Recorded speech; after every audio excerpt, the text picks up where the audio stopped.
Hey guys, Fast Camera here, and today we're going to be comparing if the faster models of a vehicle actually make you more overpowered than having a cheaper vehicle.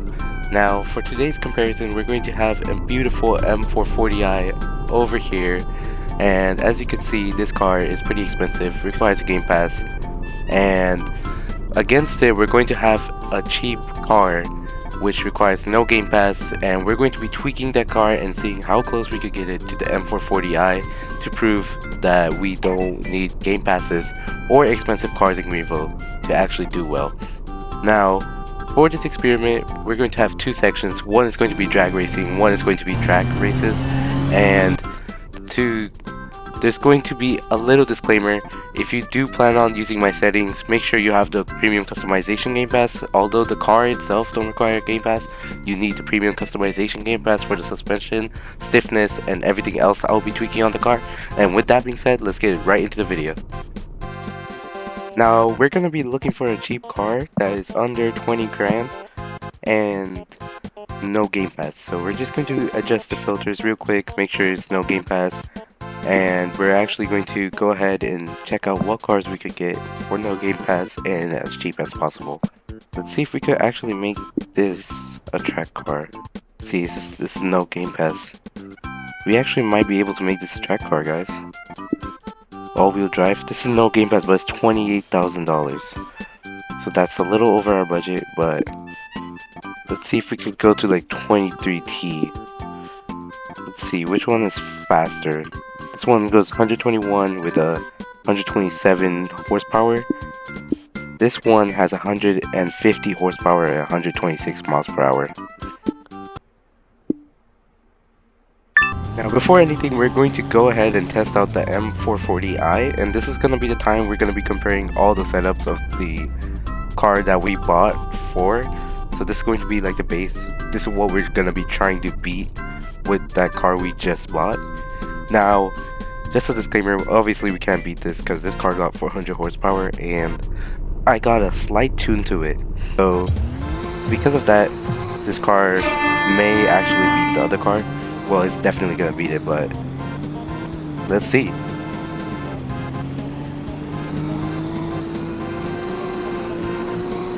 So we got 11 seconds. Let the BMW hit the track. Let's go and see. Alright, 3, 2, and 1, go. Low acceleration for an M440i. I expected better, honestly.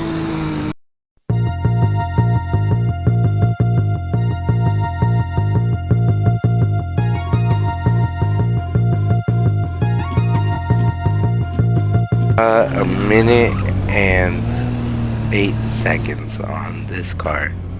Now, since this car got a minute and 8 seconds, I'm hoping the car we're about to build gets around like a minute and 11.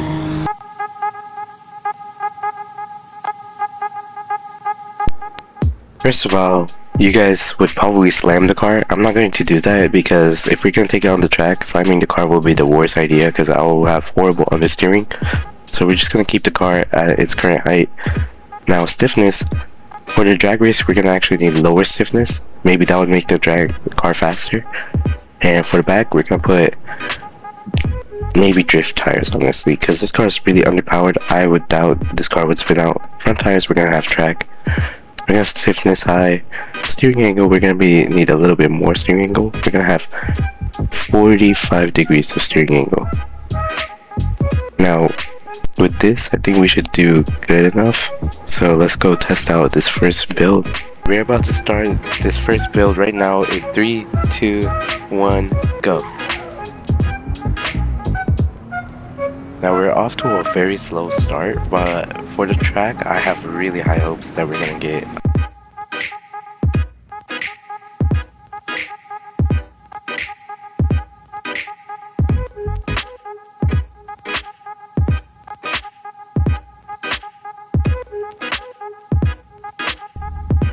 Okay, so for actually the first build actually got stuck on the track because this car is really underpowered. I would doubt this car was.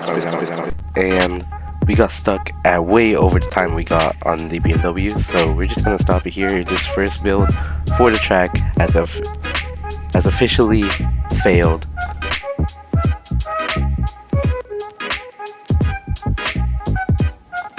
So now for the second build, we're actually gonna make this car all-wheel drive and see if that changes anything.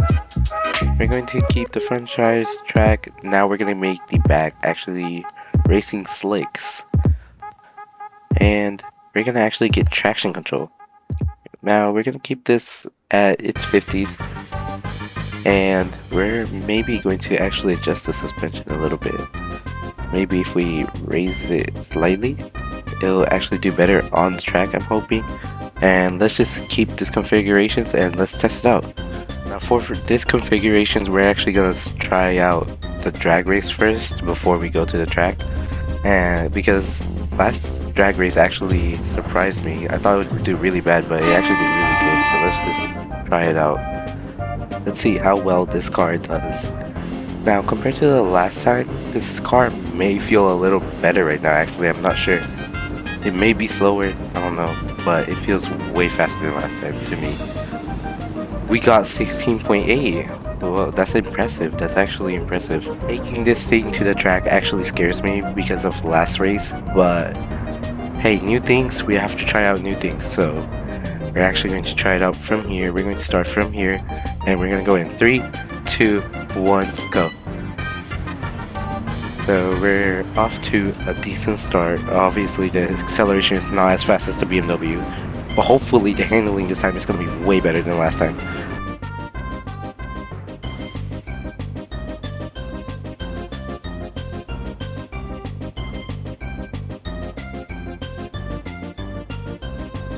Wrong, we got a minute and 10 on we got a minute and 11, I think. We actually beat the 4 series on this. That's surprising.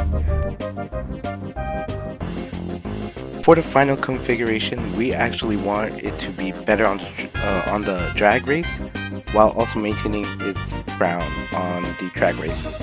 So I'm not gonna change this to drift tires, but I'm gonna try to see something that will make this possibly better. Let's see dampening. See if the front dampening actually makes this thing better, because it will lower more and maybe it might make it faster. But maybe if I lower it, it will also make it more faster, if you know what I mean. Front being drag, yeah. We got racing slick on this. Let's actually test out this build. Now since we won the track basically, because earlier I stated that if I get under 12, I will actually consider it as a win for this car, and I did get under a minute and 12 just right now. So we're just gonna do the track and see if we could finally beat our track score, and if we can, this will be a W for this car, honestly. Now, to beat the track score, I'm gonna put it at 15 seconds. Now, you guys may be like, hey, the other car got 10 seconds. That's 5 seconds faster. Yeah, but that car costs 4 times more. So, for that 4 seconds, I hope this car gets 4 more seconds as a win. Because you're spending 4 times the less money for this car compared to that car. All you have to do is just tweak the car a little bit, and this car is a beast, honestly.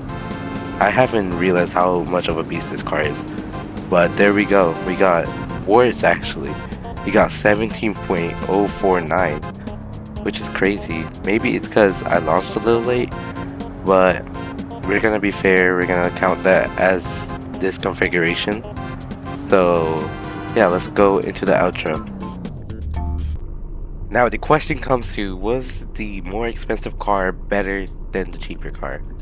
Now, in short terms, yes, but no. See, look, the more expensive car was faster because it costs more and it has more power to it for the money you spend on it. Now, after tweaking around with the cheaper car over to my left side, we realized it wasn't really that bad. We actually got the track time we desired, and we were really close to the drag time we desired. And I'm honestly grateful for that, because I honestly didn't realize this car had that much potential to come close to this car, because the track time was within 3 seconds of range with the BMW, whereas the drag time was like in 6 seconds of range. And these seconds are really slow in car terms, but if you really think about it, you're spending less buying this thing than that thing. And you could probably beat a 430i with this thing, because this thing was really close to this thing. So, in conclusion, the cheaper car may be the better option if you're a better driver than me and you know how to tweak your car. Anyways, y'all, thank you for watching today's video. If you guys enjoyed, make sure to leave a like and subscribe. Let me know in the comments what I should make next. If you guys like content like this, please let me know in the comments so I could produce more amazing content for you guys. And with that being said, I'll see y'all in the next one.